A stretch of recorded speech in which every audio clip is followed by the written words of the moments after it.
Okay, so he re-uploaded the course that I got the first clear on off stream. Yesterday he sent this when we had like a half an hour left of the stream to go. He typed that comment just in case somebody ends up taking the first clear off of the new upload. So, so what I did off stream was I realized if I do something like this, well, not that really, but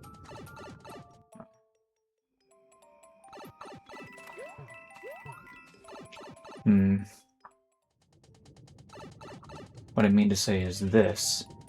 Okay, that lets you go down here, and then you can get the grinder while only taking damage once. And when I realized that that was a possibility, I started thinking about where else, like, what else we can possibly do. One of the things I thought about doing is just, like, ignoring that and trying to go for, like, another place where there might be hidden keys. And while I was looking for hidden keys, I didn't find them, but I found a hidden star. So I was able to use that to beat the course. Granted, it wasn't inside an actual hidden block, but I would still qualify it as being a hidden star, considering where it was.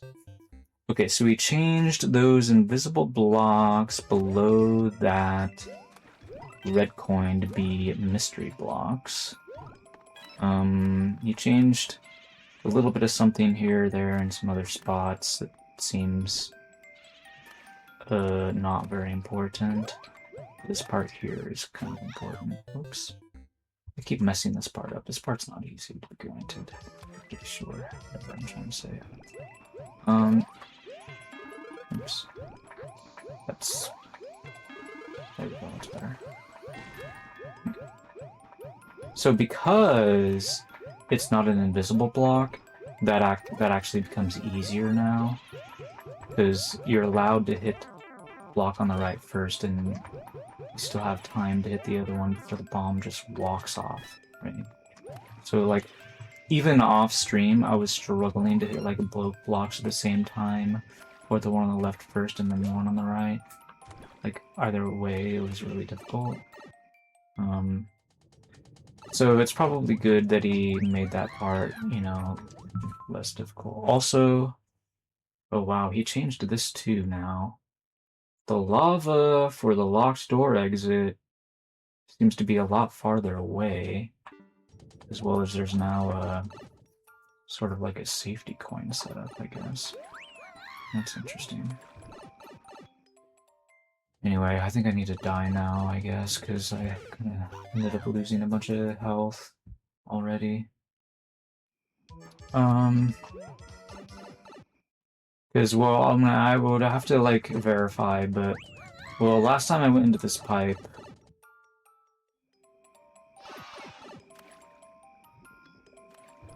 Yeah, so, oh, why did he put a big coin there instead? Oh, I see. So before, below the big coin, there was a boo running around on the spikes.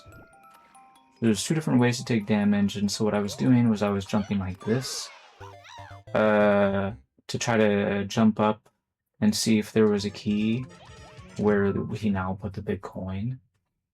So there wasn't a big coin there previously. And that's when I discovered the star.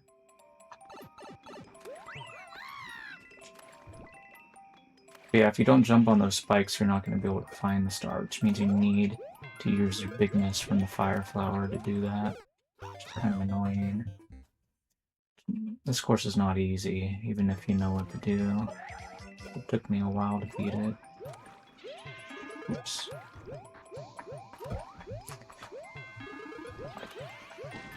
But yeah, see, what I just did just there, the previous version, I would have had to try again, because I had already messed up.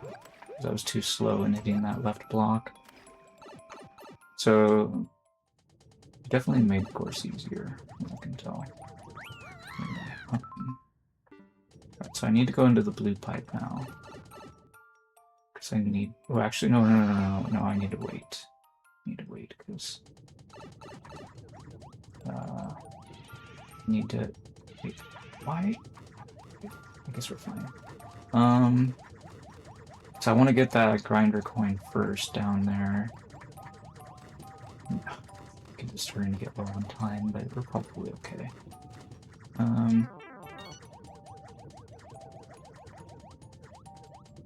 Are we? Well, I mean, I guess we're dead again. But that's fine, we got a checkpoint. I don't know, maybe that part changed a little bit or something. Did you make it so the lava is, like, having a harder time at slowing down the booze? I guess maybe you did. I'm trying to think, okay, so... Well, I guess I know where all the coins are already. There's one past the blue pipe, so we should be fine.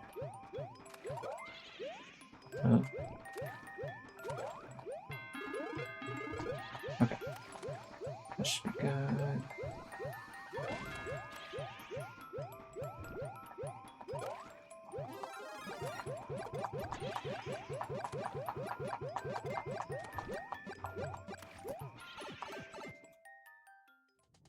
Okay, now we can go in here.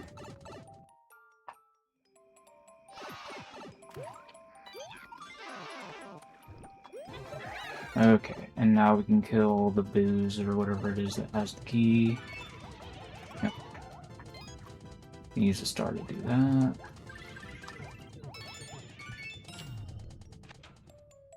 And then...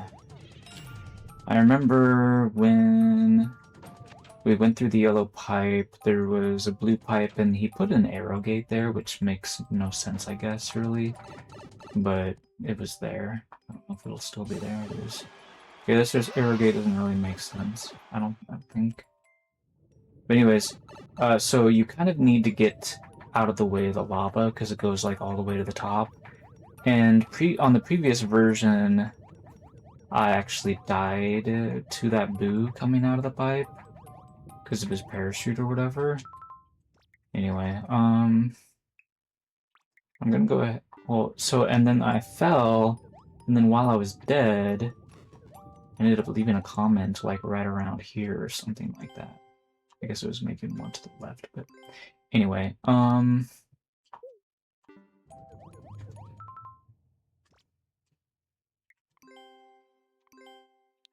just gonna leave a comment again.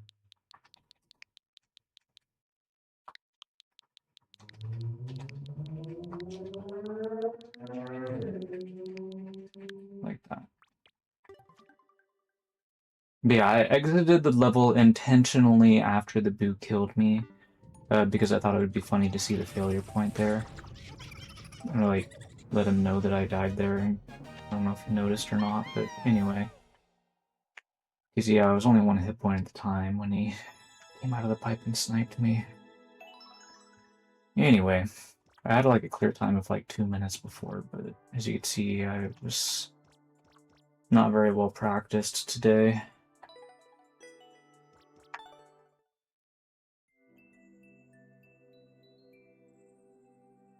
Oh, was that before I was playing the level, maybe, or afterwards? I don't know. Anyway. Wait, what do you mean he looked different? He was just in a stack. He didn't look any different, surely.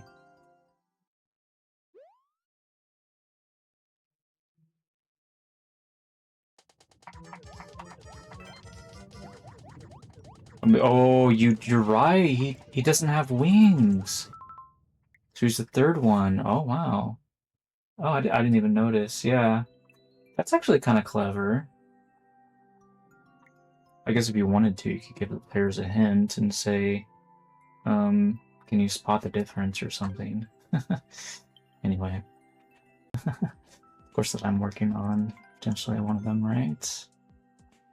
Wow, this one's really short. Let's give this one a try. Boss Kaizo. Is this going to be difficult? It might be. This might be very hard. It's got 45 deaths on it already, so like 15 per player, I guess.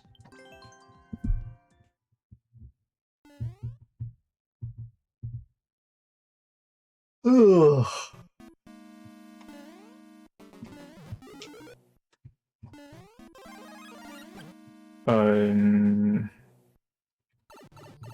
5 minutes on the clock.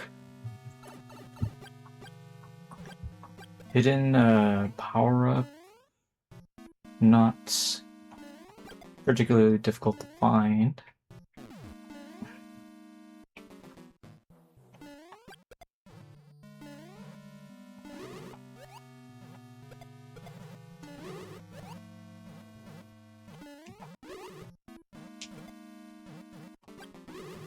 It kind of looks like you would be able to hit him on his head, but guess you gotta like hit his shoulder or whatever. Anyway.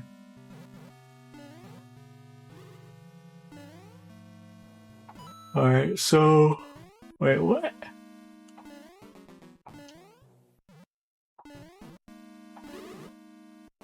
Okay, we could maybe throw the bomb into there to hit the switch. We could maybe do fancy and jump to avoid hidden block at the switch as well. Feels like some sort of like spicy garbage level.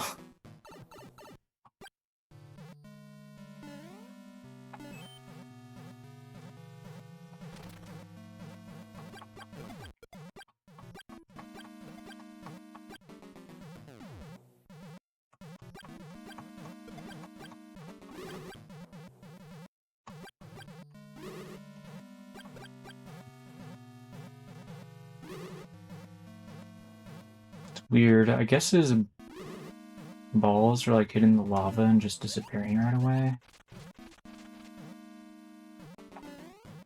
Oops. Well...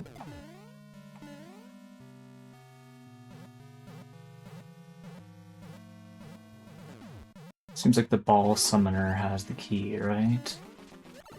Oops. Wow.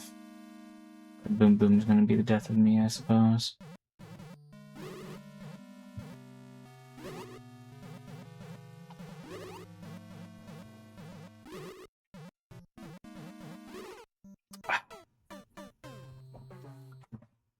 Okay. Well, he did take off 2 hit points anyway. Well, kind of. I mean, technically the Thwomp took off 1 of them, but...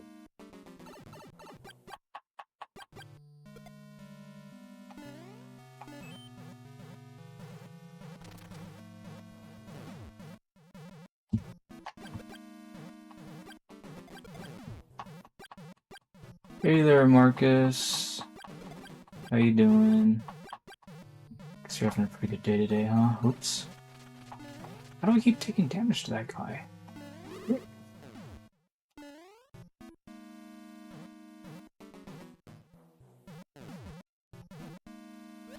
There we go, that's more like it.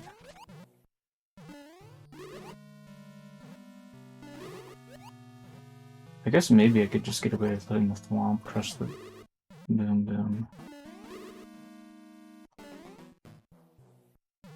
Alright, I'm big. I think Lemmy only has 1 hit point left, so I should be able to get through the door this time. There we go.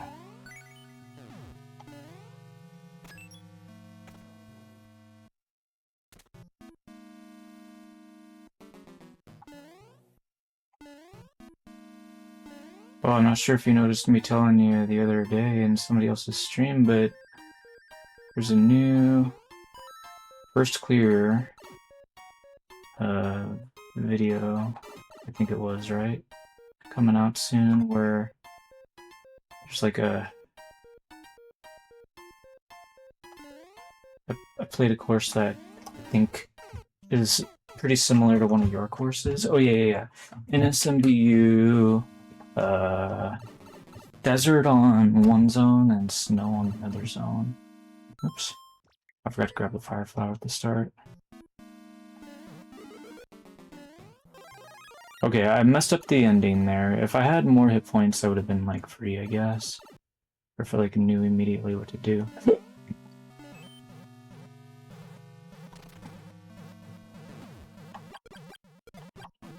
P-switch jumps don't get you that high?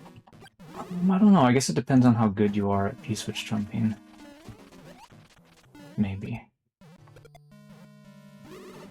Dude, that mole, he doesn't bounce off of the Boom Boom if Boom Boom is in that state, apparently. Oops.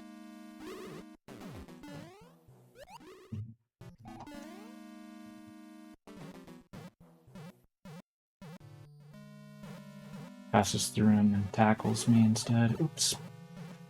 Wow, well... There goes my hope of entering that last room with 2 hit points or more.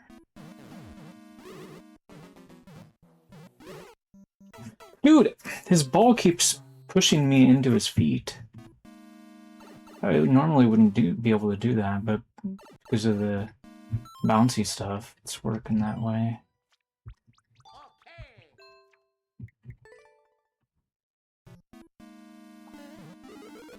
Let's give Luigi a chance.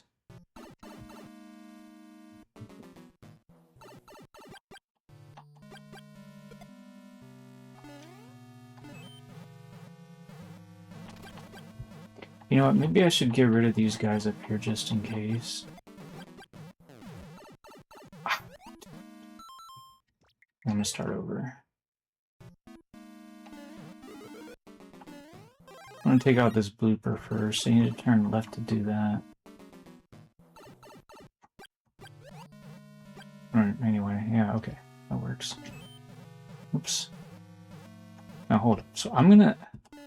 Okay, I hit the switch like I'm supposed to, but I also wanna... You know, I might have like despawned the Thwomp at some point or another.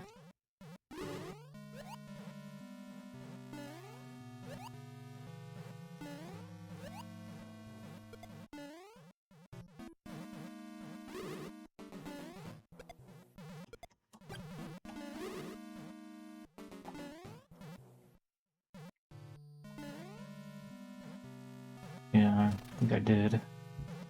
Because he moves around from side to side because of those wings.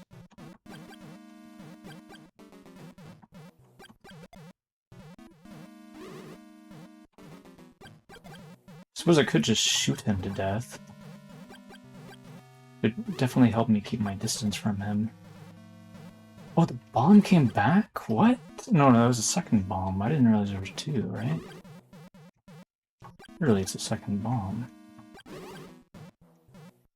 Well, actually, you know what? Maybe maybe it's one bomb, but after I threw the bomb, I ran to the left so quickly that he despawned. Maybe that's what happened. So before, like, his fuse ran out, right? He just despawned, and that's how he lived. Or threw him into the mole, or kicked him into the mole, whatever you want to call it. I almost took a hit there. That's right, it takes 15, no, 30? I don't know how to count. I think 30 fireballs to kill him? Because he's big? Otherwise it would be 15. Oops. Oh, the Thwomp respawned anyway.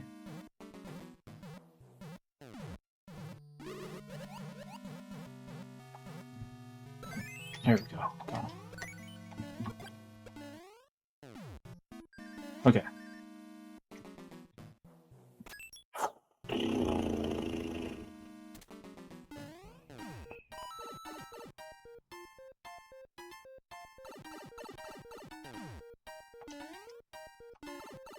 Oh, it's so confusing.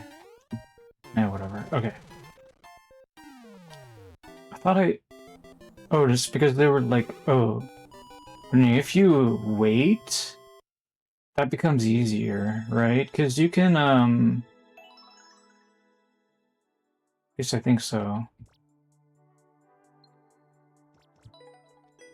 Anyway, weird course. Okay, this level looks kind of nice. It only has 5 deaths on it. Maybe it's not very, like, the beginning must be easy, right? It's just, like, very time-consuming. And the wait, what does it mean it took him 38 minutes to clear? Like, is it hard at the end or not? I guess we'll find out. I might give up on this, depending on what it's like. But Although the key are giving us power-ups. Interesting. Oops.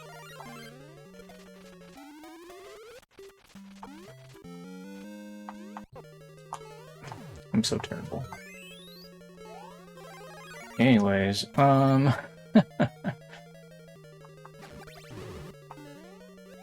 just gonna keep giving us power-ups, maybe? What does this do for us?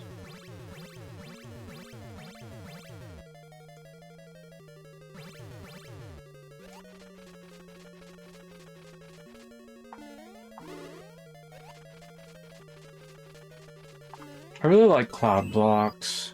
I think they're an underrated part in this game in general.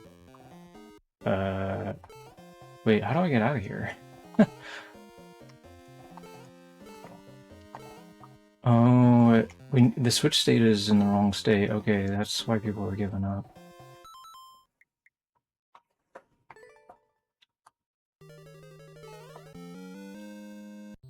I'm busy killing the boss, didn't like take a look at the rest of the room ahead of time, I guess.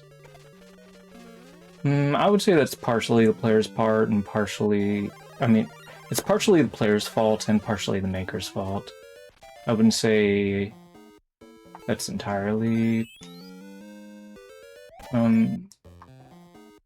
maker advantage, because I feel like we have the ability to notice, like, yeah, that there's definitely a locked door down there. Anyway, okay, it took me like, because I was trying to figure out what I was supposed to be doing, and that's why I kind of like forgot about the door. It's like right here, you can't really see the door. Well, yeah, not while you're on a cloud anyway. Now, because I am Link, I can shoot an arrow there, but because I was Dream Toad, I wasn't able to do it earlier. Oops.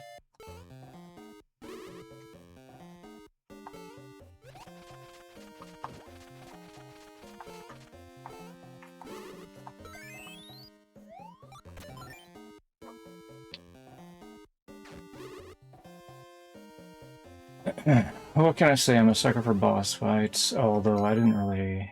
I mean, it does say boss in the title, so...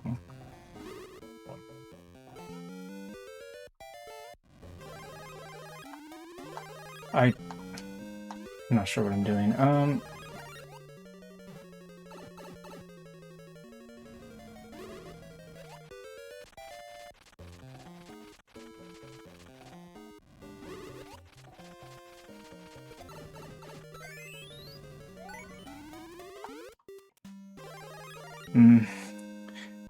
I want to have more hit points.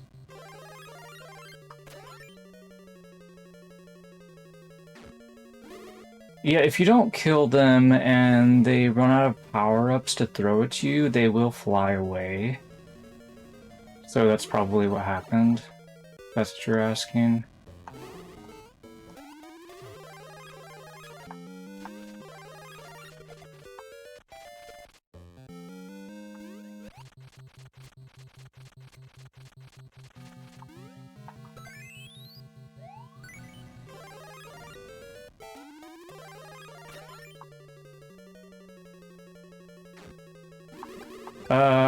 I believe it's 10, you know, the same amount you would get from a pipe, basically. So, but if it's like a green mushroom, then it would only be 3. I don't know, I could be wrong. I think that's what it is. Actually, maybe it's only like 3 or something each. It might actually only be 3 for power-ups in general. Now I think about it, like, power-ups from pipes, like, they don't stop coming, so... I don't know. Whatever. Okay. Wait a minute. Okay, we gotta kill... Oh, okay. Okay, this is kind of... scary. Okay, well, we have... I think we might have pipe Goombas and shoes, so we should be okay. Just gotta keep getting the new shoe back.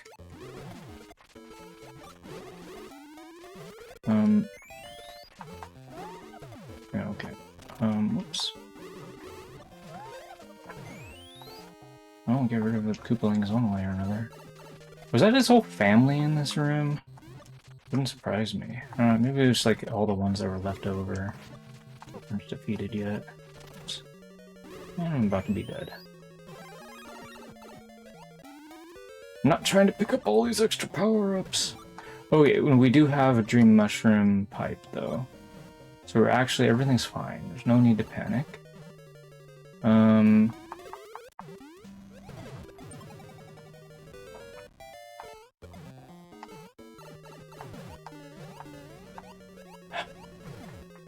You can just jump on top of him, that'd be lovely, but that's really hard to do because he's so high up with that airship and he keeps throwing bombs at me.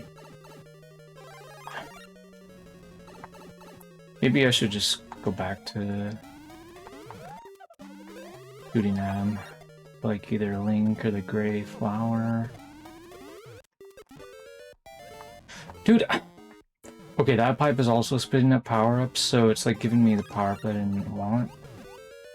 Very annoying. And not to mention, I'm not, like, I don't necessarily do very good with, like, unauthorized pausing in general.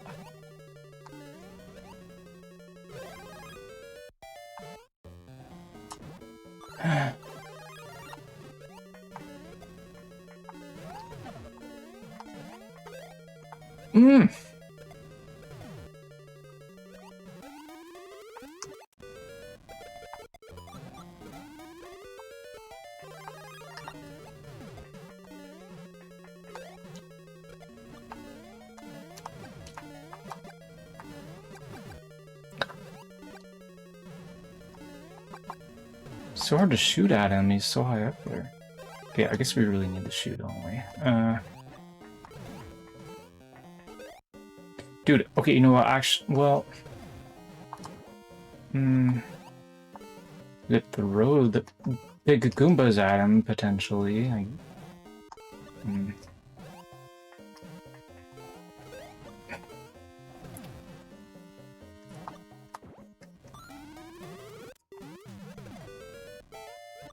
don't know why I tried to do it like that.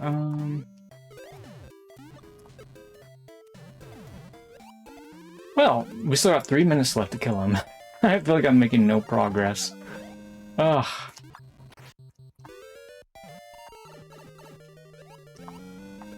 This reminds me of Revival Cheaton's water level, where he's got like a bunch of power-ups, but...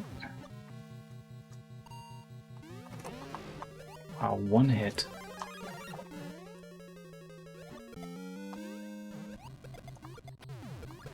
It's just taking damage so quickly is the problem. There.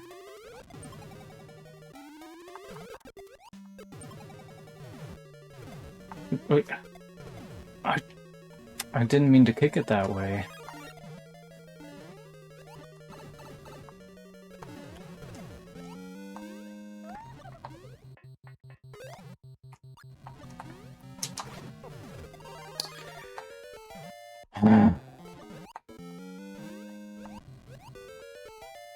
Dude!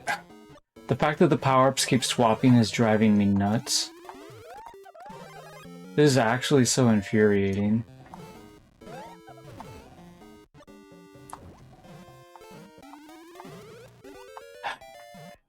How am I supposed to play this level?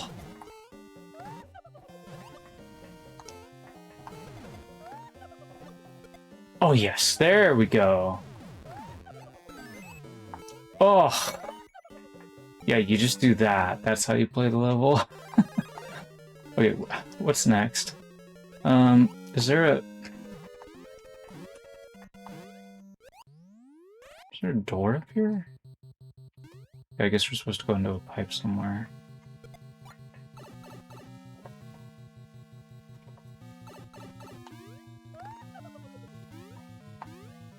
It seems like the lava might be chasing me. I don't think it's going very fast, so... Probably nothing to worry about. Why do we have to climb so high? Bruh. I'm actually worried that I might actually run out of time, because that took way too long on the boss fight, admittedly.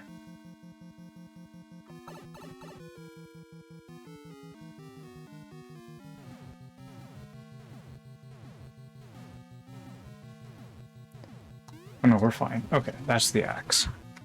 Oof. Hello there, Hex Cube. How you doing? All right. And another Koopa Link first clear completed. I beat it on my first try. All right.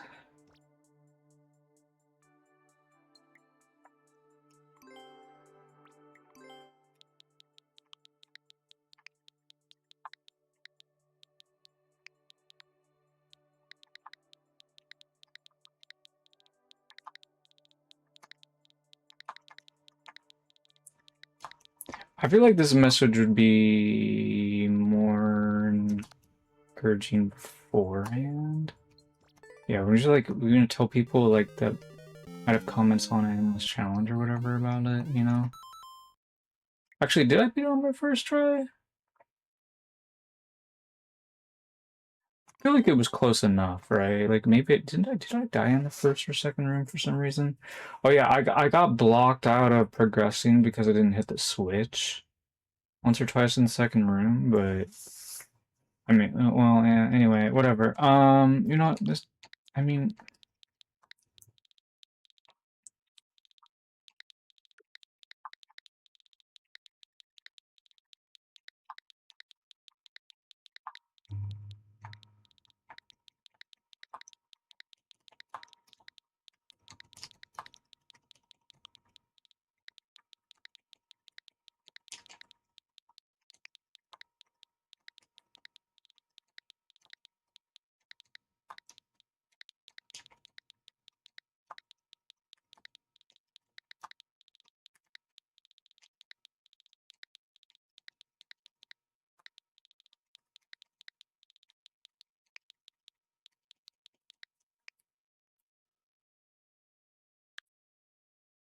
all right. That's a comment. I'm sort of this like weird like white-skinned, green-eyed guy, just like that's like puny, you know? Like people are just like, "Whoa, you're not buff, but you're like a white dude." Screw you, you're not important. You're just white trash. Trailer trash, whatever, like. Yeah.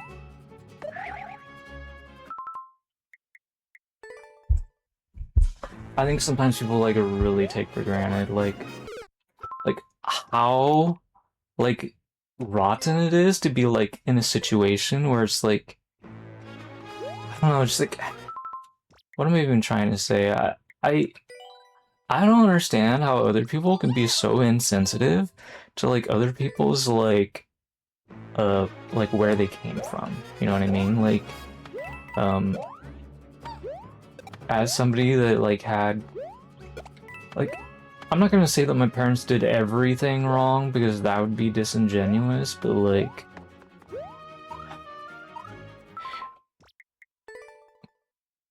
I feel like in some ways sometimes I feel like I would have been better off with different parents in general. Like I wouldn't know who to ask for to be perfectly honest. So, but like, and maybe everyone feels that way. Maybe that's just kind of like natural for us to just feel like always like we're disadvantaged compared to somebody else. Like it kind of makes us feel like an underdog or something. I don't know, but I don't even know if that's really all that important. You know, like. Oops.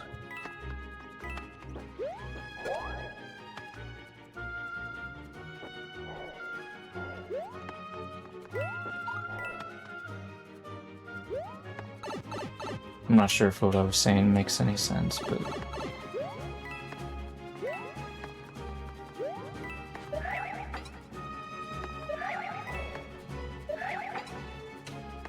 I think what I mean to say is I feel like people, like, are very invested in their opinions on stuff, right? So, like, they might say, like, I they feel great about themselves, maybe because they feel like they've overcome stuff, like various like obstacles or like disadvantages and stuff. But I feel like all of us have disadvantages. And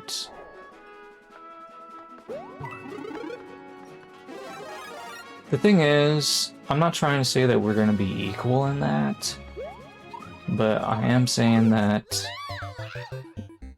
what does exist as an advantage or disadvantage to people is like, I feel like it's not very well recognized. I feel like people are like being in denial of that, is what I'm trying to say. I feel like people's like truth, like their personal truth is not being respected, and that's kind of a shame.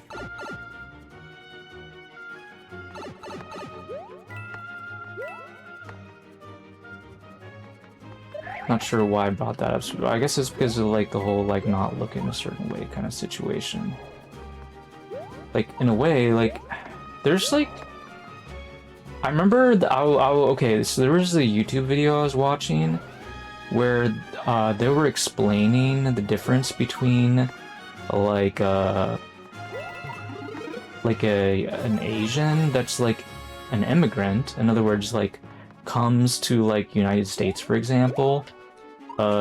They have money so that they can travel and you know, like immediately start paying rent or whatever without having a job immediately and that kind of thing. Like these are rich people coming to United States, right? And like basically being Asian American, and like you're trying to compare like a poor person from our country with them. It's just not fair, right? And then like, or if you like compare them to like the poor people in the country that they came from, again, like that's not fair. Like these are like different demographics. And so it's just like people like have like financial success not because they're Asian, but because they were rich people, like they already had a whole bunch of money. So it's just easier for them to just continue to make more money. Is basically, and now that I realize that, like, that was, I remember growing up with a family, kind of like in the, you know, in the same, like, congregation, you know, we're like Jehovah's Witnesses. Like, I remember, like an African-American family, like, they're pretty nice family in general. Like, I don't really have anything all that negative to say about them, but I will say that, like, over the years, there's this guy that, like, I'll call him and he doesn't call me sort of situation. Kind of like even like with like my mom, I guess you could say that. And you can try to excuse it away as like them being shy and stuff, but like, I mean, I don't know, I feel like I'm shy too, and yeah, I still make a point to like call these people and try to talk to them and stuff, right? It's like, I don't know, like, I remember like telling my mom, like, she was like complaining that I like don't call her or something, but like I call her more than she calls me, and then like on top of that, like I'm always making myself available. Like I tell her like I'm always on Twitch, you can always show up on Twitch and try to talk and make me there, like, but she's just like, nah, I ain't never gonna do that. What are you talking about? That's crazy talk. It's just like, come on. It's okay. Like, I don't know, like, people, like, don't want to go outside of their comfort zone. If I'm being completely real here, like, this guy that I'm referring to that, like, doesn't have time to, like, you know, think about me and call me, even though, like, according to him, like, he thinks I'm a great person, blah, blah, blah, whatever, just has nice things to say about me, but, like, and then, so why doesn't he prioritize communicating with me, if that's the way he feels, right? Like, it feels like, for one thing, it could be a little bit difficult to take him seriously, but if you do take exactly what he says at face value, I think the best explanation I have for why he just doesn't reach out and talk with me is because he feels like he doesn't have the need to do so. Because he already feels like he has everything he needs. Like, in other words, he has plenty of support from family and friends, but he doesn't need more. And that's not, like, something that I've ever experienced my entire life. I feel like I've always felt like I could use more family and friends, but I just have never been in the situation where I'm like, okay, I have enough. Like, I don't need to reach out to people right now. Like, do I maybe feel that way about, like, video games? Like, my backlog is enough? Like, I don't need to buy new video games? Sure. But that's not the same thing as, like, having plenty of people to, like, talk to and hang out with and have fun time with and such, right? I don't know, it's funny because it probably feels great to be content, but, like, and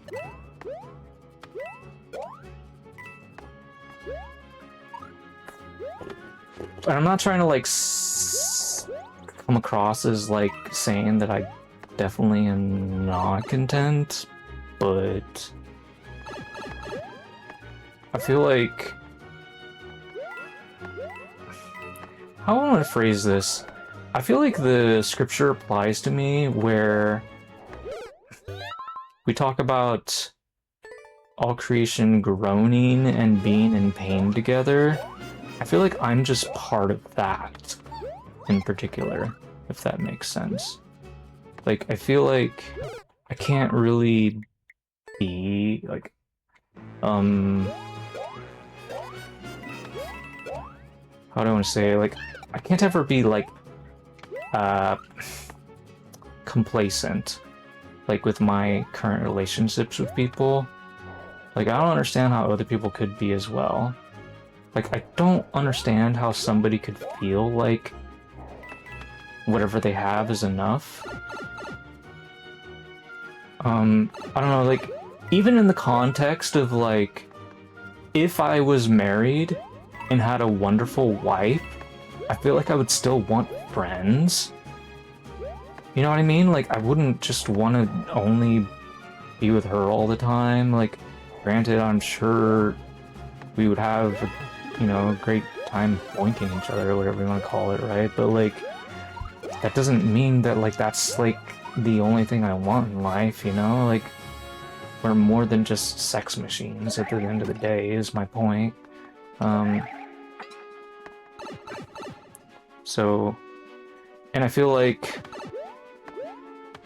I don't know, like, maybe sometimes people just, like, get into, like, a routine and just, like, don't really see themselves outside of, like, this one, like, role in social situations, whatever that role might be. Maybe that's a lover, maybe that's a butler, you know, or a maid, like, or, like, maybe it's just, like, somebody that works at a job or something, you know, like, whatever the case may be. It doesn't have to be somebody at the home, right? But anyway, like, yeah, in a way, I think maybe it can be helpful to sort of, not, like, overcomplicate your perspective on, like, who you are in the world or something, but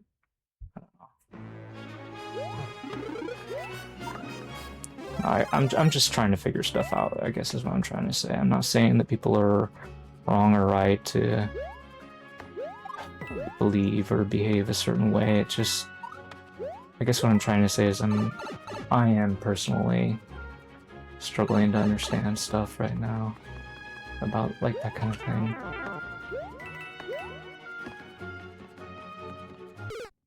Oh man, these platforms.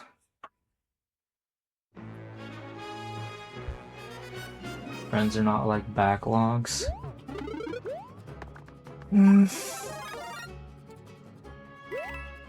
Yeah, I guess in a way, I feel like society nowadays, they sort of treat friends as backlogs, maybe. Just like leave them hanging for long periods of time before finally visiting them, and then like barely give them any attention at all when they finally do, I suppose, maybe. I don't know. Part of me is wondering if like that's... I don't know. I'm not sure what I'm saying.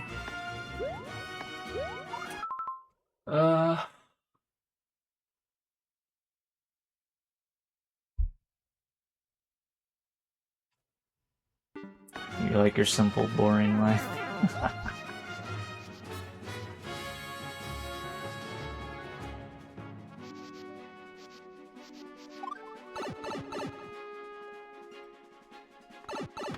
Yeah, I feel like a lot of people, they also like their simple, boring life.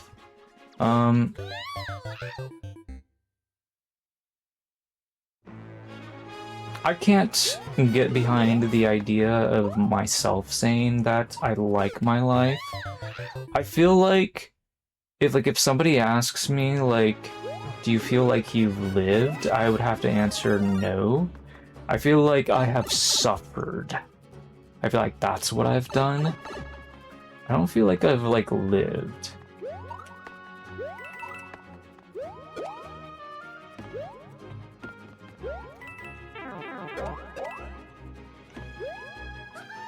I think there's one thing that I'm very good at doing, it's suffering.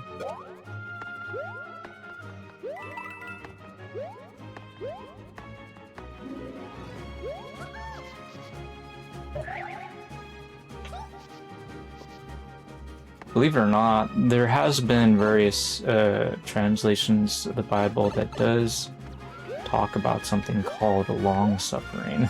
If you can believe it.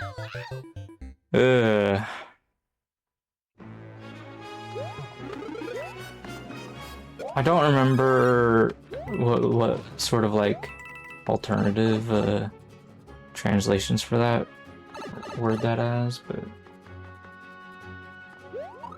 anyway.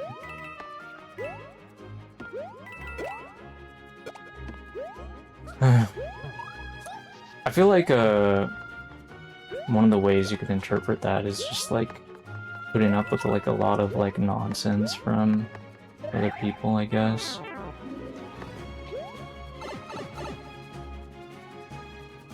Maybe I'm too good at suffering.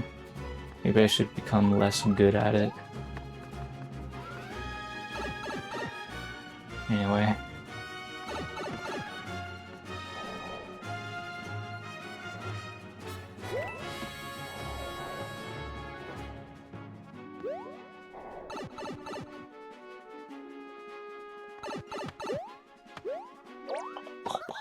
Sometimes people like to sort of like tease each other, or I don't even know like if they're being serious or not. Like maybe sometimes they are, but like when I beat that Thwomp puzzle course, like the maker was like saying something like, "Oh, I'm so glad that somebody else like suffered through all the torture of having to play that level or whatever."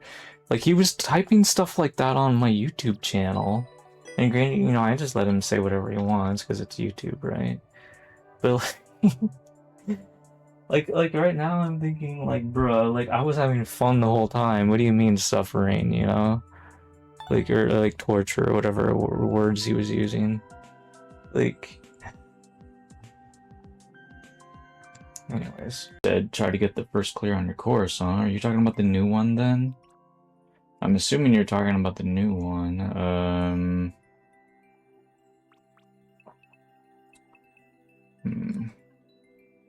So this was uploaded 2 days ago. Boss Spike is back and he brought his cousins. Going fast courses are really not my expertise, but we'll see what we can do.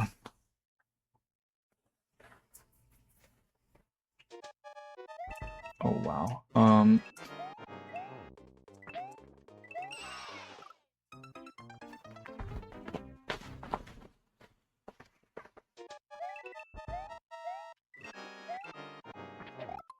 Actually find control stick. I mean I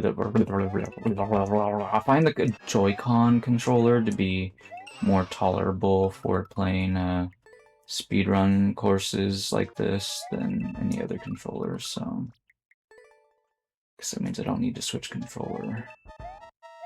Oops. Or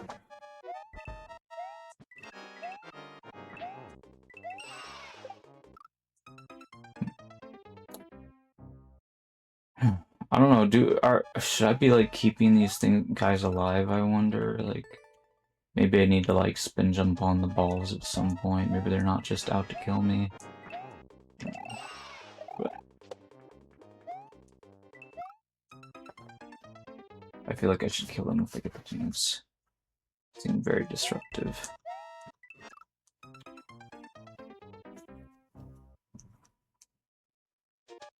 You also sent an uncleared course. Oh, lovely.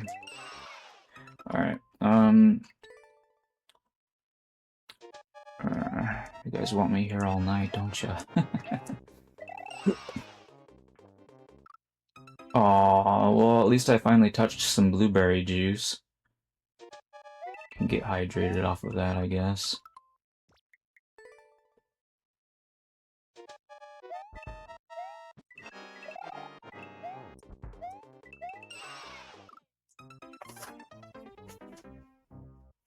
What is underneath those munchers? Are those conveyor belts? Going at different speeds or something?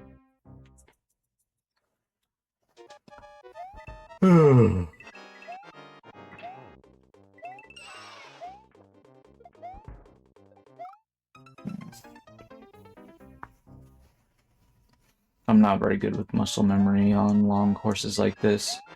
You know what this reminds me of? It reminds me of Geometry Dash. I started to play that game a little bit, but I was like really annoyed at the gameplay. So I was like, yeah, I'm not very good at like memorizing what to do, points and stuff. Granted, I think that game is like input-wise, it's easier than like Mario Maker in general, but I still was irritated by it. I did enjoy Koloro though, like for a game where like the only input is gonna be jump. I think Koloro did a much better job because like you can see a lot more of the course at any given time in Koloro compared to Geometry Dash. So I just thought that was really nice. I mean, there are going to be some exceptions. For some of the Koloro courses, they're actually going to be like, wow, I'm really not making progress. Some of them won't exactly be like one-screen puzzles. It might be like broader scale, like adventure levels, but those are few and far between, generally speaking. Most of them are kind of like puzzly, sort of like when you jump situations, which I think is pretty great. And then like if you play it on hard mode, it actually becomes like a Team Precision version of Koloro. Because there's just like a whole bunch of spikes you have to like avoid. Well, I didn't really finish hard mode Koloro, but I just played like a little bit of it just to get a taste of what it's like. But I might come back to it in the future. Whoops. Well, we made it to 19 seconds.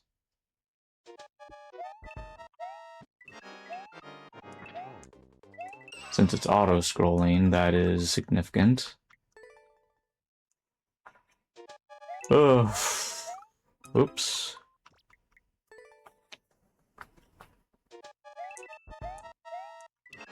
Yeah, you say you don't need to kill. Yeah, I mean, there's no clear condition. So that's kind of obvious, isn't it?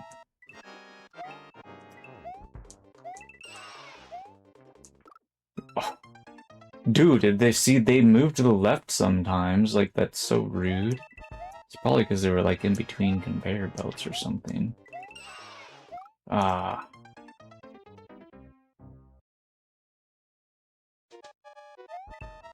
Guy? What does this message guy mean? Are you talking about Might Guy from Naruto? I actually spell it as G-A-I, by the way. Most people will spell it as G-U-Y because, well, that's how they spelled the um Street Fighter character. Oh, we got to 17 seconds. There's a Street Fighter character named Guy, but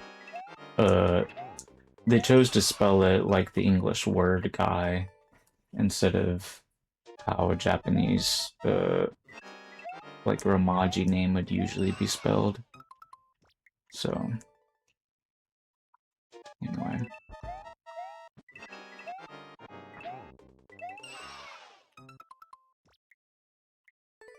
No, we're not talking about Guile. There's another guy called Guy.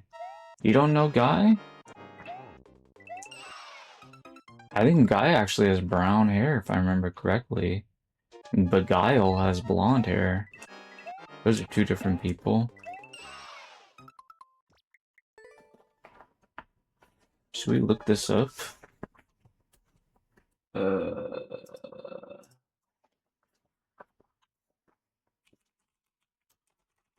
I actually played as Guy in one of the Street Fighter games. I don't for a while. I kind of enjoyed playing as him.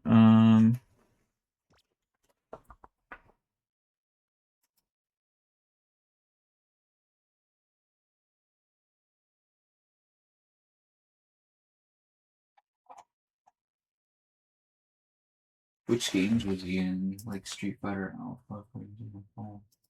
Can I look at a gallery of pictures of him? Hmm.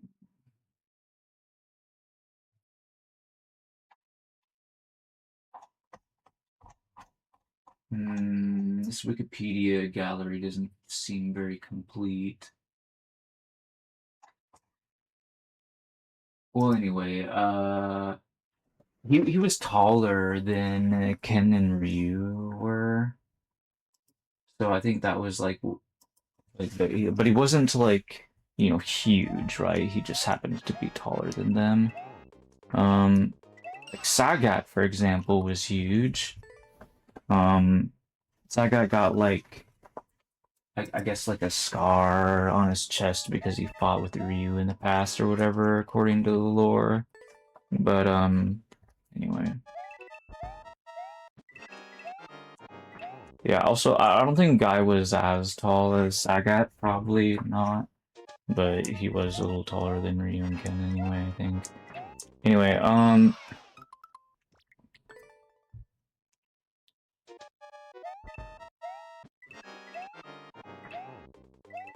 I wonder if I was playing as him in Street Fighter Alpha 3 or not. He was probably in that game, but I think he was also in Street Fighter Alpha 2 as well. So I think I definitely played him in Street Fighter Alpha 2. I think he was in both of those games.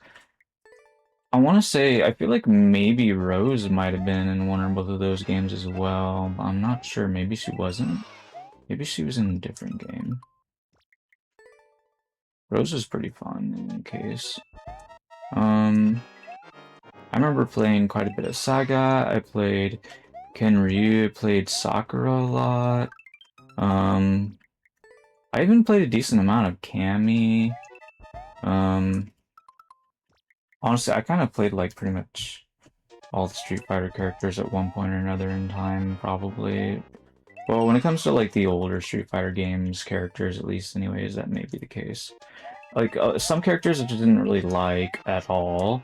That would include like Guile, actually. That would also include Chun-Li. So Guile, Chun-Li, E Honda, Blanca. I didn't like any of those characters. I think I pretty much gave like every other character like a pretty good, effort. I mean, I played them for an okay amount, but I just kind of like they just I didn't really like the way most of them looked. I was okay with like the way Blanca looked. Um, and then I didn't really like the way their moves worked either. I didn't like, for example, the way Zangief's moves worked, but eventually I started using him. I want to say I think when I started using Zangief was around the time when Armika was a character, and I started playing as Armika, and I noticed like there's a lot of similarities between Armika and Zangief. Like they're probably like same like country origin or something, or similar fighting styles. Like they both are wrestlers or whatever. And so because I was learning Armika, I figured, you know what, let's go ahead and learn Zangief too. So that was when I bothered to try to get decent at Zangief. So yeah, I even learned Zangief now I think about it. And he's actually even bigger than Sagat now I think about it. Um, but yeah, like you could tell I'm not like a super huge Street Fighter fan or anything like that, because otherwise, when I was talking about huge characters like Sagat, I would have mentioned Zangief a lot sooner if I would have been more of a fan, I suppose. Anyway, whoa. Oh, I might have been able to run underneath that one. What is an old guy like Ken that can throw fireballs? You mean Gen? Does Gen? I don't think Gen throws fireballs, does he? I know there's an old guy called Gen, but I don't think he looks anything like Ken. I played as Gen too, actually. Yeah, Gen and Guy for a while, they were like my mains, I remember. Um, I remember Gen had some really interesting dialogue with Akuma. Hmm. I think they were both like trying to like kill people, but I guess maybe like a lot of the Street Fighters were not trying to kill people or something, or I don't know. I feel like Gen was like I mean there was like a lot of people in the Street Fighter world that were like freaking out because of Akuma. Maybe he was like killing some of the Street Fighters or something, supposedly, but then like Gen like fought back against him. I don't really know what the lore was, blah blah blah, whatever, but like they had some interesting like there were like brief cutscenes between the characters when you played in like story mode. I believe in like Street Fighter Alpha 3 and maybe number 2 as well, I'm not sure. And it was like I remember there being some interesting cutscenes between those two characters because like Akuma had this move where he would sort of like do this like phasing move. It's kind of like a teleport, but it's like slow motion teleport kind of situation. Kind of like the Flash, if you've seen the CW TV show. The Flash does this phasing move. Well, Akuma would do something like that himself. But then Gen could do it too. But I'm not sure if he only did it in a cutscene or not, if he actually had a move that did it. I don't even remember. But anyway. But I remember that being kind of special between those two characters in any case. But I don't think anybody else in the game could do those moves, maybe. But then I think later they gave Bison that move, perhaps. Yeah, maybe that was like a thing in number 2. And then in number 3, I think maybe they might have given that move to Bison. Although I'm not sure if it might have been exclusive to like the NPC Bison. Maybe if you played as M Bison, then you wouldn't get to use the powered up version of him. Maybe I'm not sure.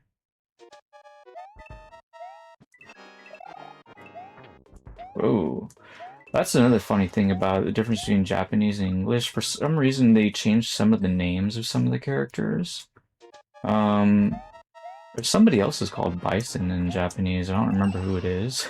But I didn't really play any of the Street Fighter games in Japanese myself. But oops. Oh, dude, I got to 16 seconds. Was Vega called Bison? Was that it? I don't know. Whoa.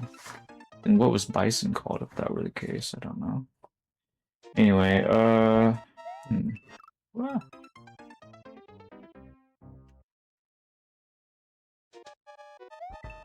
I feel like I need to switch controllers. I feel like as much as my left hand is like loving this, my right hand is starting to feel exhausted, so let's try switching controllers. Maybe I'll do better with this one.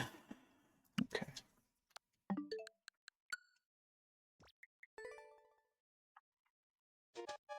Oh, I want to say maybe Sagat was called Bison then, but I'm not sure. Wonder what Vega was called. Well, I guess it doesn't really matter.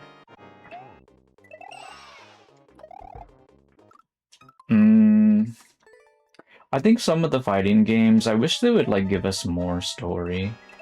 I remember Tekken 7 was kind of disappointing with how little story it gave us. If I remember right, I think Tekken 6 actually gave a pretty good amount of story, maybe. Although I never actually played through it myself. I was just watching some other people playing it. I don't know, like lately I haven't really like been doing like multiplayer fighting games stuff at all myself, because I feel like I'm too old to like invest loads of time into something like that and be really competitive. And I feel like if I'm not going to be really competitive, then it's just going to be insufferable to try to like play online in general. So if I were to play games like that, I think I would just stick to the single player modes and not do anything else. But I feel like the single player modes are like very lacking nowadays, perhaps, compared to before. Even like before, I feel like it was kind of bare bones a lot of the time. So, I mean, like the Smash Brothers Ultimate game, the single player, like, granted, maybe it wasn't as good as like the game that came before it, but it still felt like a pretty good step up compared to like your average fighting game story mode. So, even if it wasn't all that it could have been. At least I think some of the boss fights were pretty interesting, and especially like the boss rush at the end, I really enjoyed. So, I mean, I would compare the single player experience of Smash Brothers single player, or I mean the campaign with World of Light. I would compare that to like uh, Kingdom Hearts, for example. Like, the story is really not very good. It arguably is probably a little bit better than Kingdom Hearts story, but it's also like there's less of it, if that makes sense, you know? It's like simpler, more to the point, but like a lot of the battles are like not very interesting, maybe. It's mostly just like the star featured battles are like gonna be the most interesting, and the rest of them just kind of dull and not that exciting or whatever, right? Oops. You think the best fighting games were in the 90s? Yeah, maybe. There were quite a variety of nowadays they're kind of like chasing like DLC a lot of the time. Whoa! Wait a minute. Oh, that's because I manipulated this lever. That was interesting. I managed to get that guy off without killing him. Should have recorded that, but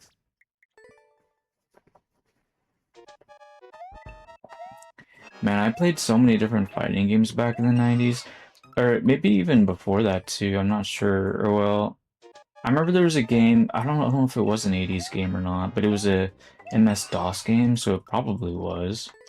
It was called like Songo Fighter. At the time, I was calling it Sango Fighter, because I didn't know any better, but yeah, after like watching the Inuyasha TV show or just like learning Japanese in general, which I wouldn't even necessarily have known that it was Japanese at the time, but because for all I know, it could have been like Chinese video game or even Korean or something. Ah! But yeah, Songo is like I can't remember what her name means exactly, but it has something. It's similar to like what she kind of like already does as like a demon slayer or whatever. It's just like basically like a fighter, I guess, or something. Anyways, maybe it means something like a warrior or something. I don't know, but anyway, But that was like a really, really old game in any case. You lived the original Dead or Alive, yeah? The game... Wait, what are you talking about?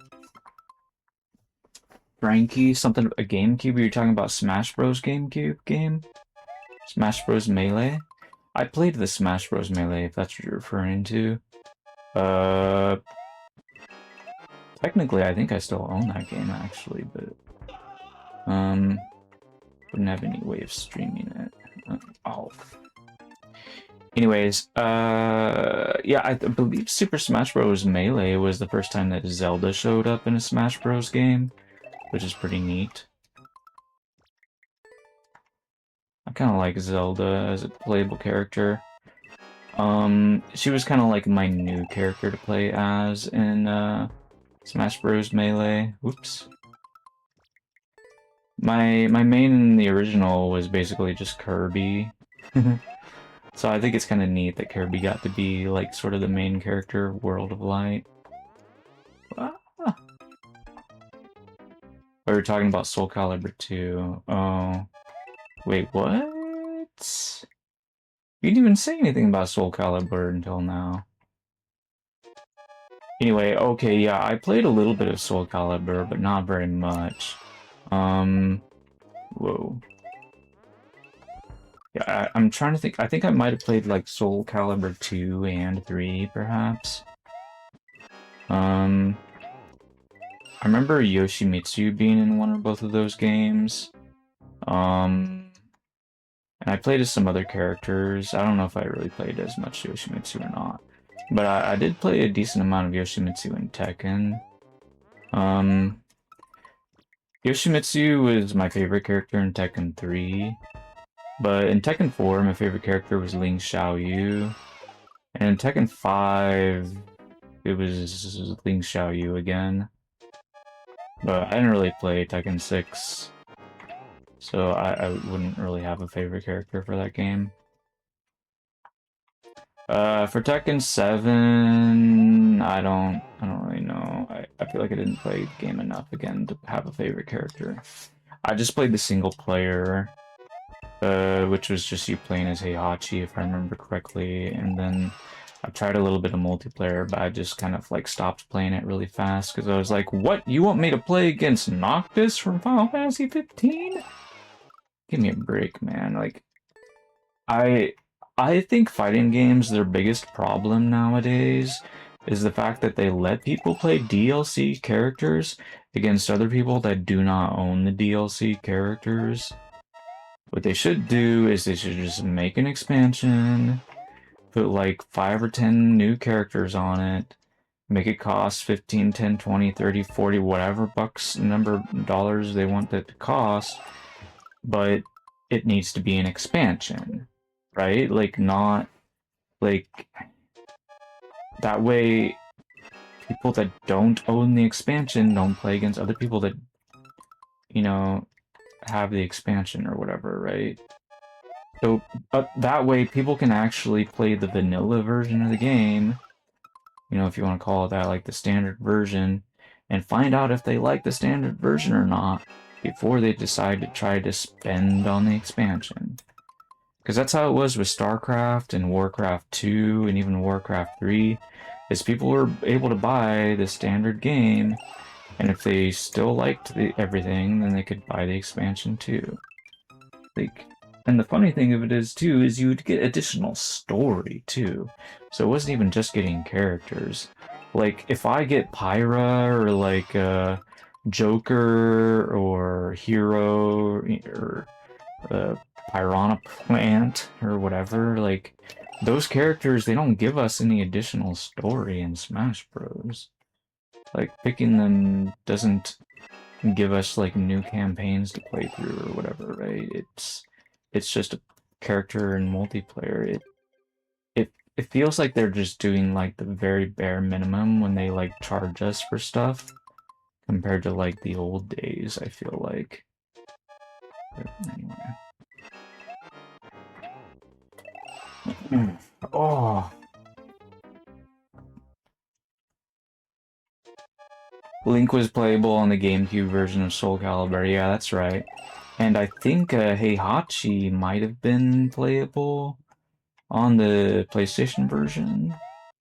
It was one of the Tekken characters anyways. In Smash Bros, they decided to give us Kazuya. Which is fine. I'm trying to remember, was Jin Kazama in a non-Tekken game? I'm not sure if he was or not. He might be. But if he is, I don't remember which game that is. Maybe that's Street Fighter? Or Mortal Kombat? I don't know.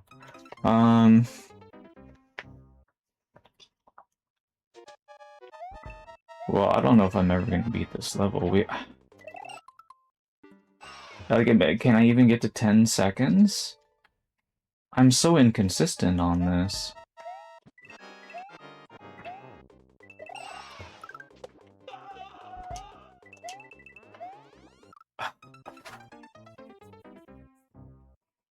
No, I'm not trying to kill all the green guys. I'm just trying to get to the end. I'm trying to touch the goal at the end. Ugh. I'm not sure if I played the original Dead or Alive, to be honest. I know I played some version of Dead or Alive, but I don't remember if it was multiple versions or not. Maybe I played 1, 2, 3, or 4. I played more than one of them, I'm not sure. You can tell that I definitely didn't ever own the game. Rather, I must have played it at somebody else's house only, was what it was. Anyways, I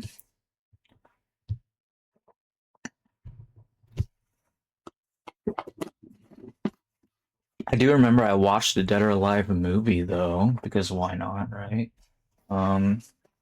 Back when I was back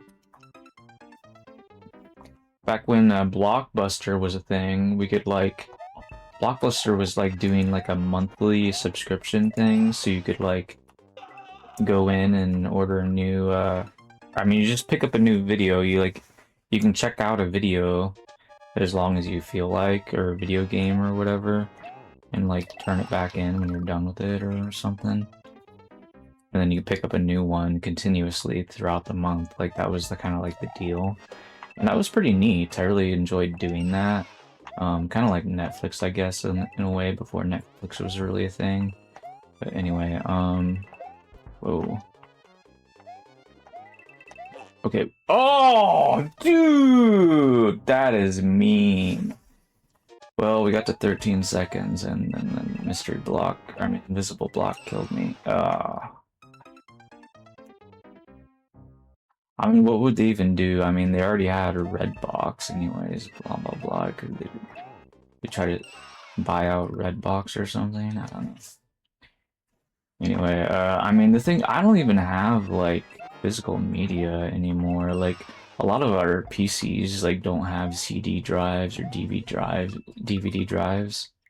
Like, we wouldn't be able to put, like, our games or movies or whatever into our PCs to run them from the physical media, would we? Now, console gamers are another story. Like, a lot of the console gamers, they still have their physical media, but I happen to have a digital PS5 because, you know, whatever. Oh, I mean, it was cheaper. It was, like, really expensive as it was, and I was just trying to make sure I got it so that way I could play it Final Fantasy VII Rebirth. Mostly was the reason why, but I also figured it wouldn't be that big of a deal to do that. But like if I did want to like play movies or something, like that's out the window now, right? I would need to get something else to do something like that. There's a fourth guy now? Oh, I didn't even realize.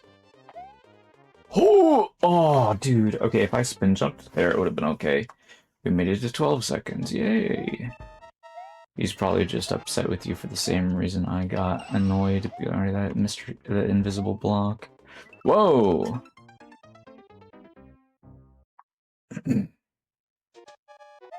You are the one that said you found it. Why don't you just read the message that he was replying to?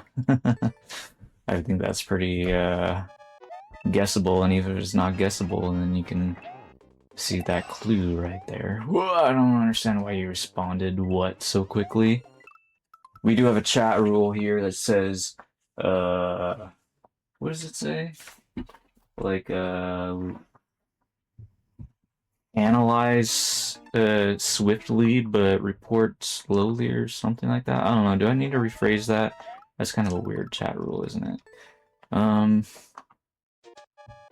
Maybe I should say like read fast, chat slow.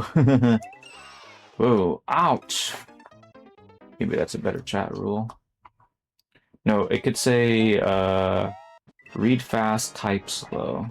Yeah.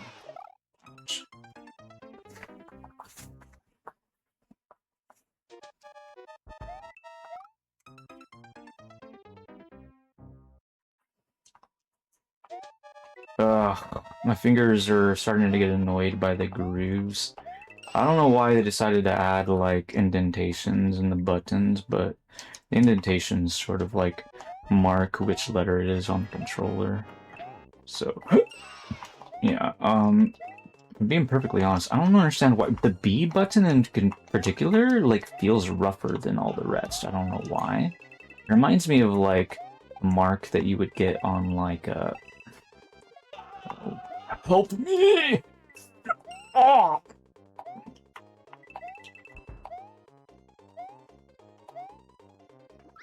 Oh wow, I thought I was gonna die to the clock.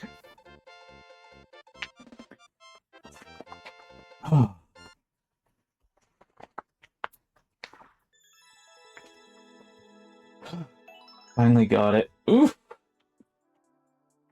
I think I lost your clear check time. Anyway, oh.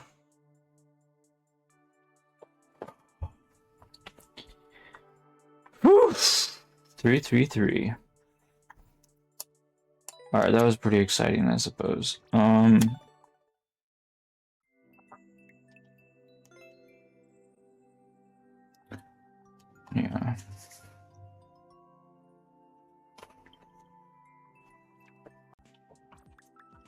Definitely have had some really interesting new Super Mario Bros. U desert courses.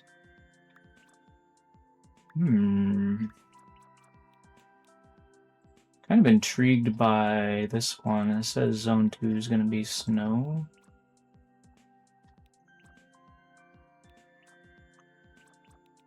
Yeah, let's give that one a try. It's not really much of a thumbnail, but... I'm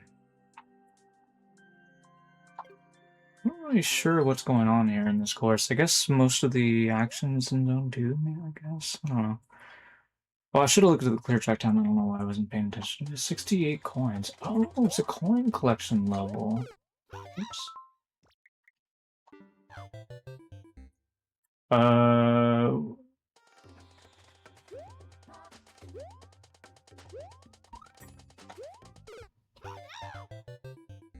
I wonder if that needs to be a triple jump.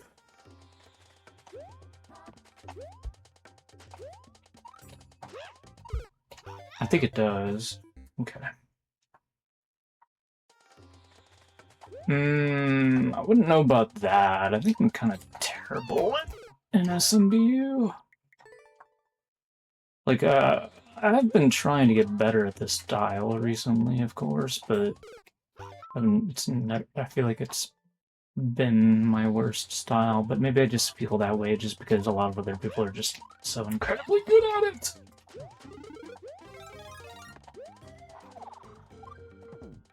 Okay, I made it to the pipe.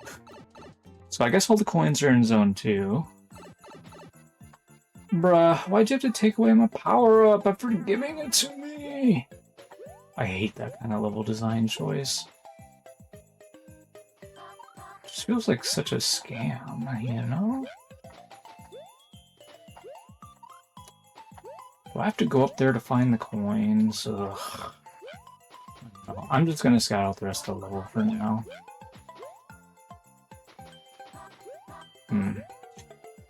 Back to Zone 1.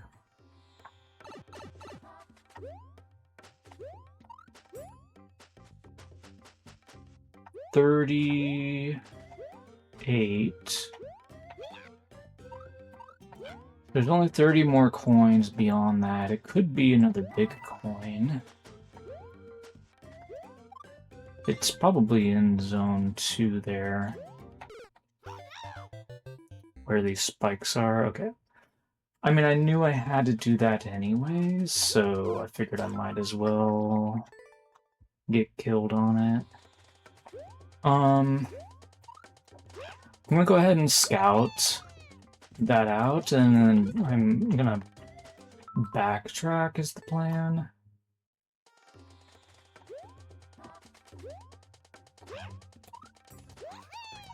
Oh.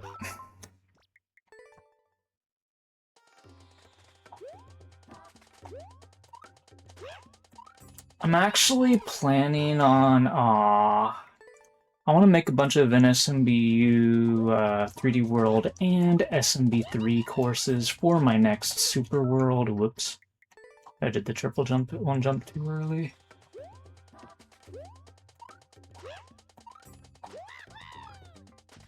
Yeah, so I am in the process of trying to finish my Wind Flag Super World. I already have a Super World for Unique Ray and for 6 Ray 6. But after the Wind Flag Super World is over, I'm going to be working a lot on the Spy Brother account Super World. So, on the Spy Brother account, I'm going to be making a bunch of checkpoints courses. Every course will have 2 checkpoints in it for sure. And I want to make a bunch of, like, I'm committed to making an SMBU, SMB3, and Super Mario 3D World courses specifically. I haven't decided yet if I'm actually going to make SMB or SMW courses. Like, I was tempted to just say I'm not going to make any SMW courses, but maybe I'll make a few, but also maybe I just won't. And the same could be said for SMB, like, I'm just gonna, like, be making lots of courses for the other 3 styles, and if I feel like making courses for their styles, then I might go ahead and do it. It doesn't necessarily mean that those courses will make it into the Super World, but maybe they'll be, like, flavored for the world or something, I don't know, we'll see. Anyway, but I want to make a bunch of frog suit courses, which is why I want to use SMB3. And I want to make a bunch of Kaizo levels, which I've decided I want the Kaizo levels to be NSMBU style. And then I want to make a bunch of Icy 3D World courses. So I'm actually just gonna use the snow tile set for all the 3D World courses, probably. Like, I might go ahead and use, like, maybe the other zone will not be snow, but let's just go ahead and scout out what else is happening here.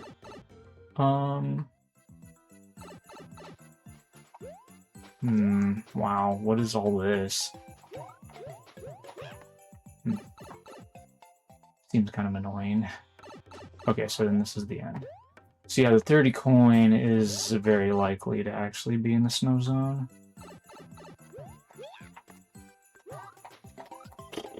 Oops. Oh, I wish I landed on that to see if there was anything over there.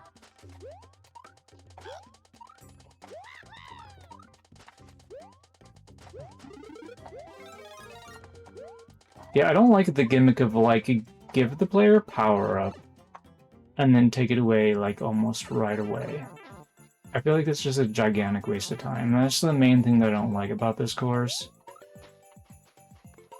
You didn't have to give me a power-up in the first place.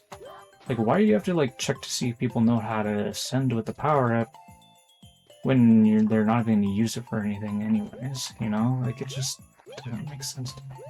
Like, oh, by the way, random skill check. Do you know how to fly with squirrel suit? Like, come on, man. Oh, you do? Okay, well, guess what? Now you can't do it anymore in this course.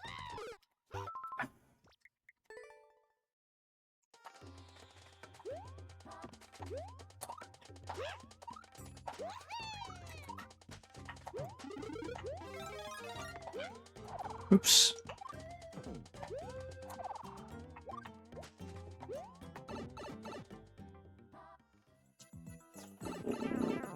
It reminds me of Marcus' course that he made relatively recently. His course was not as mean as this, but it was maybe a little bit harder. Well, at least like the pipe entry part was really hard. Anyway.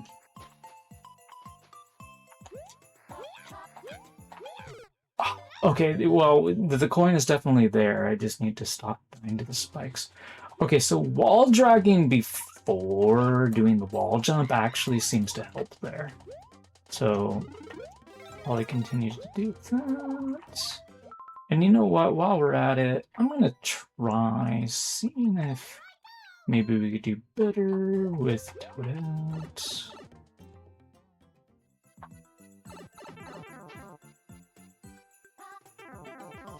Probably won't really make a difference, but whatever.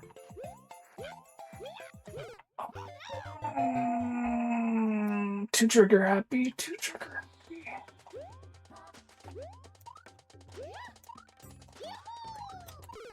Oops. It's definitely a lot harder to see her at desert. Whoa. Don't walk into the grinder, sis.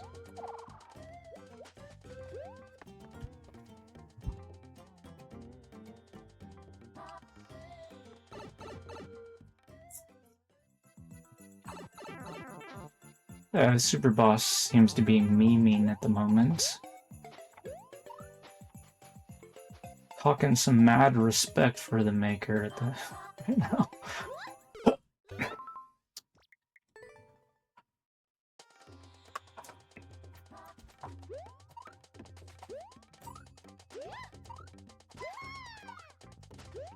Don't get me wrong, I appreciate respecting makers just as much as anybody else, maybe even more than average, but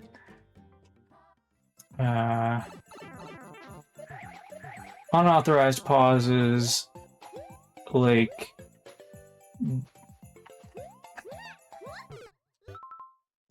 if it weren't for the fact that I'm probably gonna, like, get the first clear on this, I would say that, like, that would be like a grounds for booing the course.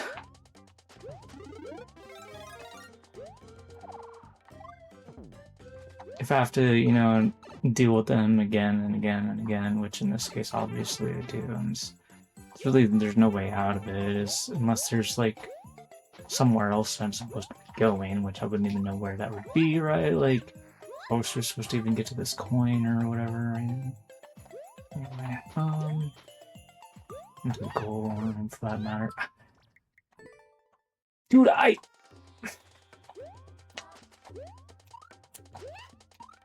think what that might be happening here is I'm like letting go of like the direction into the wall like sooner than I'm supposed to, maybe?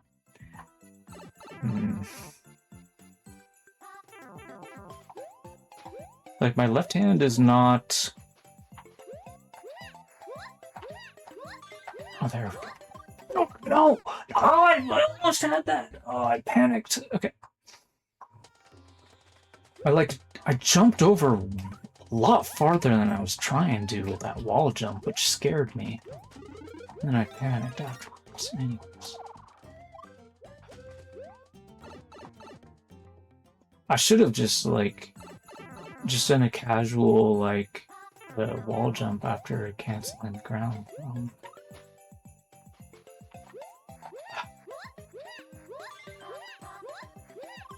There. Oh! I thought that was it! Oh, see, if this was level head, I would have known where I was and known that I would have needed to adjust my ground pound.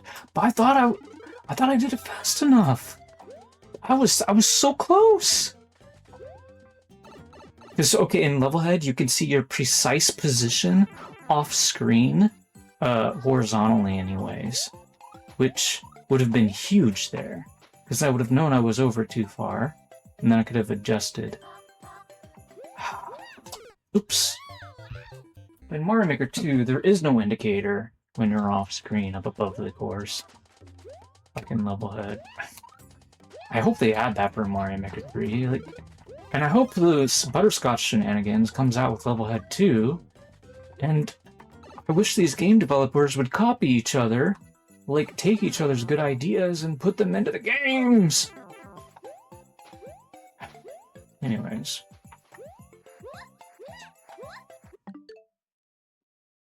Toadette, you're not supposed to be doing that! No!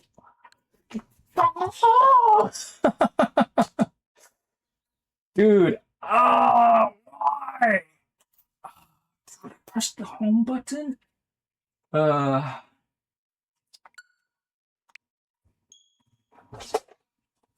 mean, it's not like I lost a checkpoint or something, but that is still very frustrating. Where are my scissors? I need to trim my thumbnail. I'm blaming my thumbnail. It's too long right now. I need to trim it.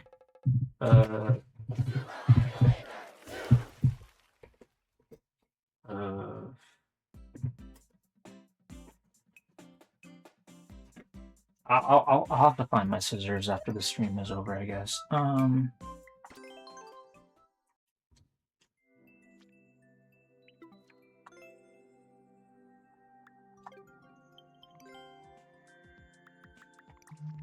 I was trying to input the wall jump really quick, and I accidentally, like, hit both jump buttons, I guess, which caused me to close the game.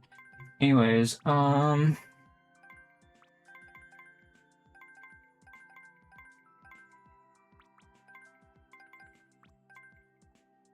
that should be correct.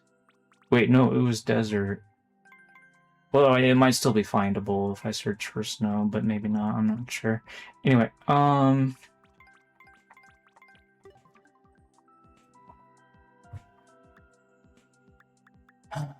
which page was that on? Does anyone remember?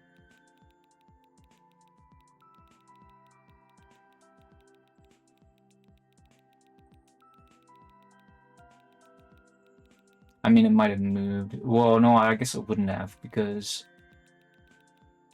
probably I recorded my footprint, right? Was it on the first page? Surely not. I don't usually look for... Wait, why am I looking for a flag again? Wait, what was the course called? I don't even remember. Oh, no, it was this one. Desert and Snowy. There it is. No, because it doesn't record my footprint. The game doesn't know I played the course because I closed the game accidentally. Okay.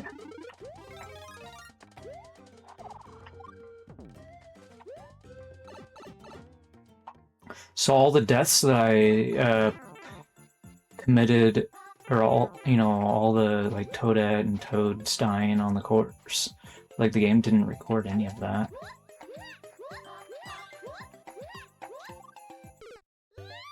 Wow. You know what? I'm gonna have to... Well, I really need to figure out how to do that. Dude, the off-screen stuff is kind of nasty. If it weren't for the fact that it's wall jumping, like, I don't think I would be struggling on it. But man, the wall jumping in an SMBU is so quick. Yeah, the game, like, doesn't, like, record your stuff until you, like, do something that it considers worth recording.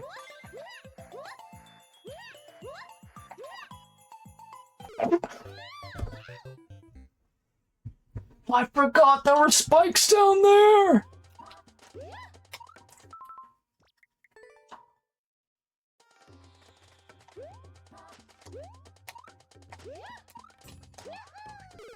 Oops. Wow. That was still not good enough. Man, I'm so bad at this triple jump thing.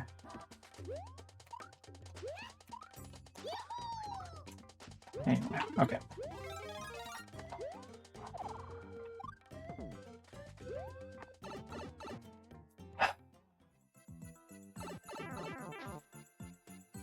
You want me to exit it now? I'm pretty sure I'm not gonna accidentally close the program again.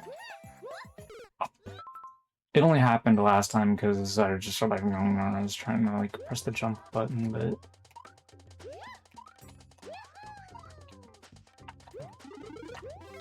I mean, like, The only reason I was like in that precarious situation in the first place is because the game decided, you know what? I mean, the controller was like, yeah, let's let him press the home button accidentally. Anyway, maybe I should move the home button. What I mean is, like, do the button remapping. The funny thing is, after I do this, I still have to do it in Desert as well. Although I think it might be easier in the Desert version. But still.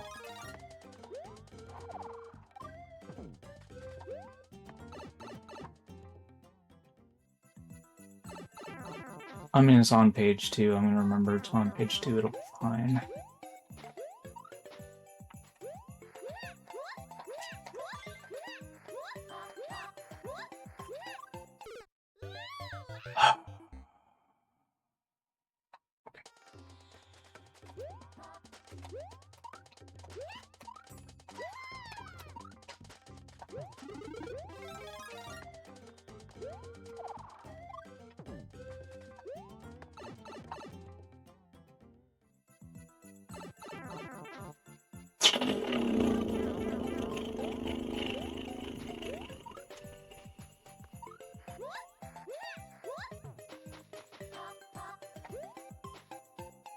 It just occurred to me, you might be able to get through here as big, but it would probably be harder than actually trying to get the big coin in the first place.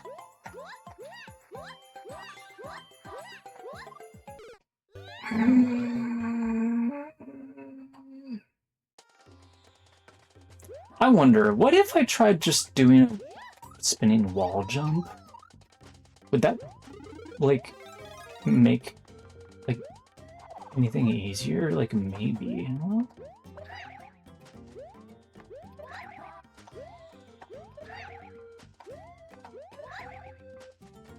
I feel like we're, kind of like the same distance, isn't it?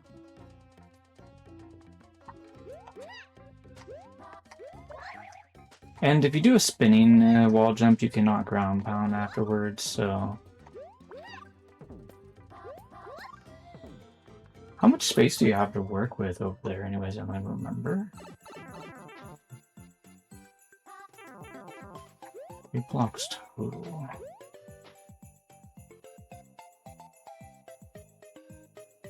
I should be able to do it. Oh.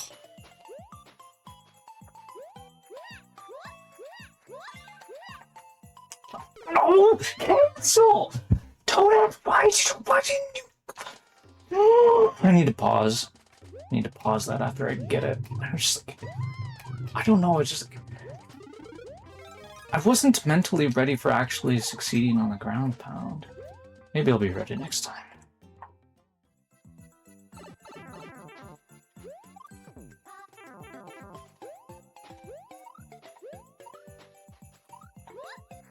Oops.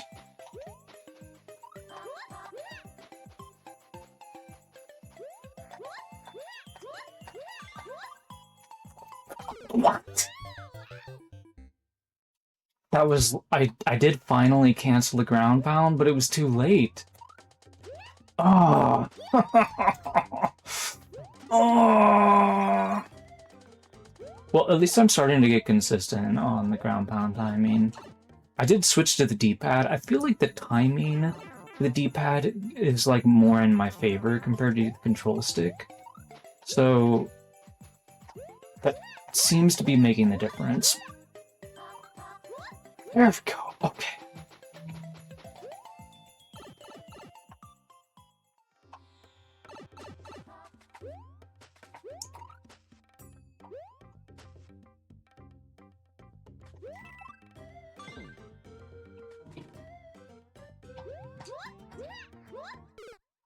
I almost had it. Okay. Just like one more jump and it would have been okay. I think I didn't like jump. I didn't jump all the way to the wall. I think it's because maybe that other jump might have been a little bit. Let's take it. I want to replay on that. I think maybe I was doing like a smaller jump than necessary. No, wasn't it? Wait, what? Oh, I don't know. I guess it's just tighter than the jump in the snow area. I mean, granted, I did not successfully do that jump previously, but yeah, I mean, I don't know. I was kind of hoping it would be exactly the same, but it doesn't seem like it is. Anyway, I don't know. Maybe I'm just making stuff up in my head, or I don't know. Anyway, whatever. I don't know. I'm not very good at analyzing things in NSMBU, to be honest. But that jump, it seemed like it was tighter than I thought it was. Maybe not.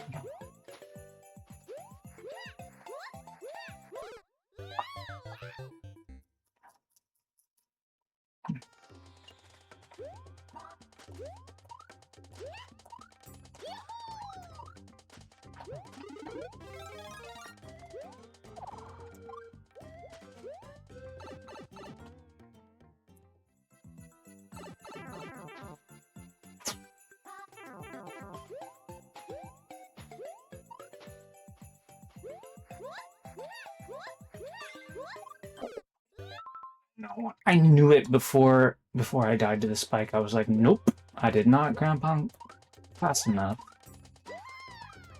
There wasn't anything I could do about it. It was already too late. Maybe for a better player, maybe they would have been able to correct in time. I don't know. Not really sure what you would do for that. You start with a cancel, I guess.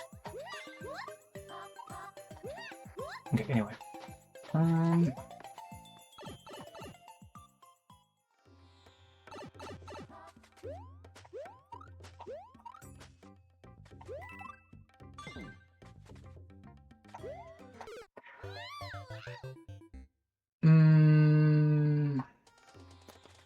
Not sure if we should be starting with a wall jump or not, or do a regular jump. I feel like I'm probably supposed to start with a wall jump. Not really sure if it makes a difference. I guess, you know what, we should get the desert coin first and then backtrack to the snow one, because we're just kind of wasting time on the snow one since I already done it.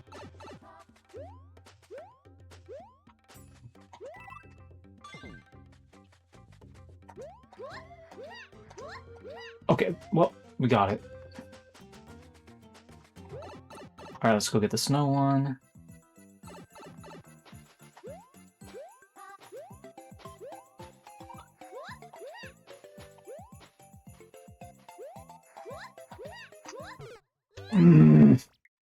I think you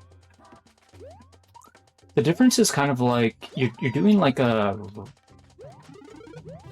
turnaround wall jump. I guess you could call it a boomerang wall jump in the snow zone, but you're not doing that in the desert, and I think that like muscle memory difference is like not getting properly accounted for while doing the desert part. Maybe that's the main culprit. I'm not really sure. Oh.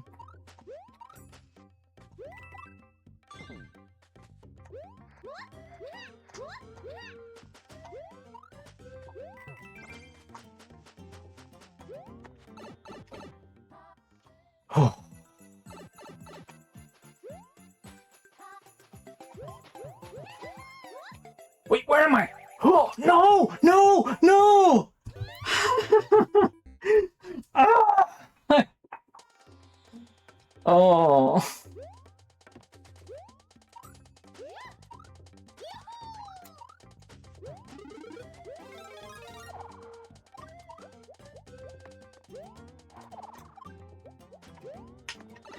I feel like I need to get good at stuff like this, so I feel like it would be quite disrespectful to boo it.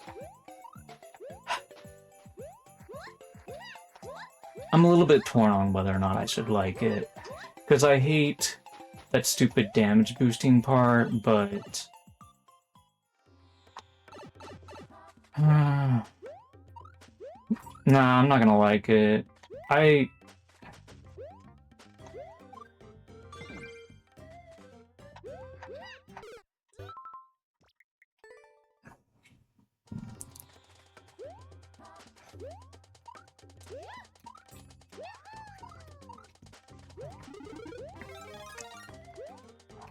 Well, that's a pretty scary room, to be honest, right? Like, jumping off of a bunch of one-space blocks. It kind of reminds me a little bit of Champions Road.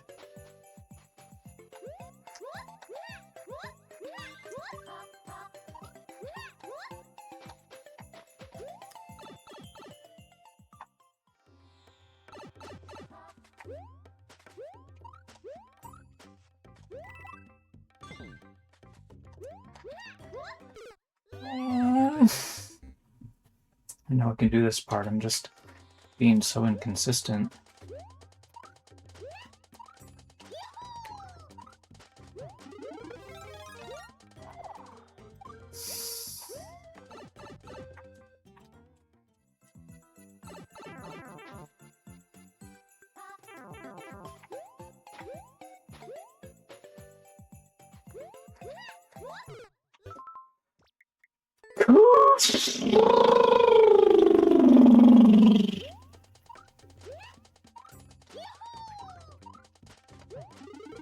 This is so frustrating.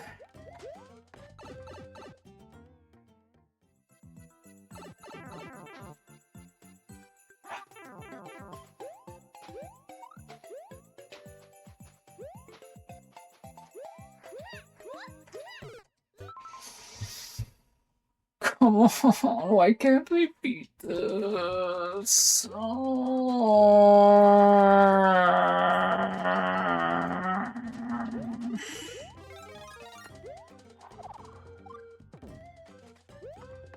I've done everything in the course. I just need to do it all without taking a hit, except for this stupid part.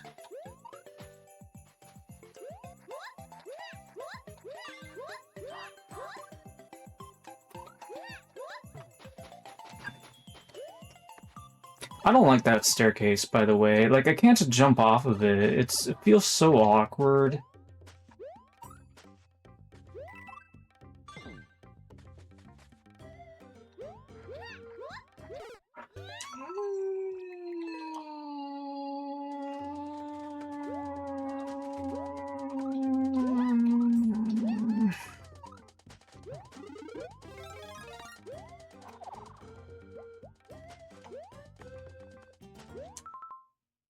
I'm gonna give him a comment.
I just realized this guy's like a French flag and a Japanese alias.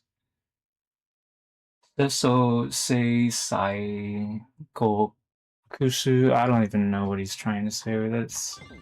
Why is it all katakana? I wonder if it's a French word or not. Anyway. Toadette, please. I'm begging you, Toadette. Please do that part successfully!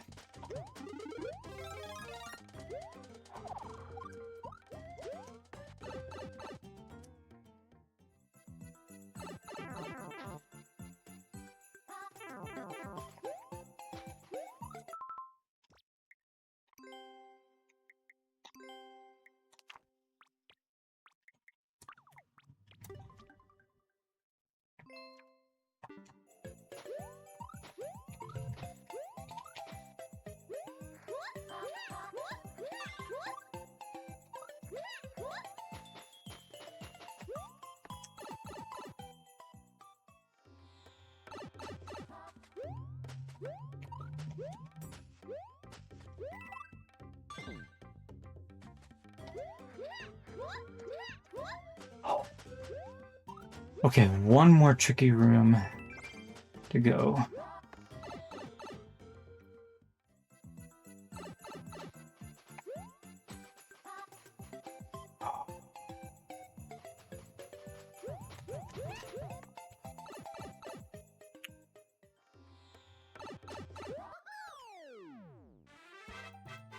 Oh.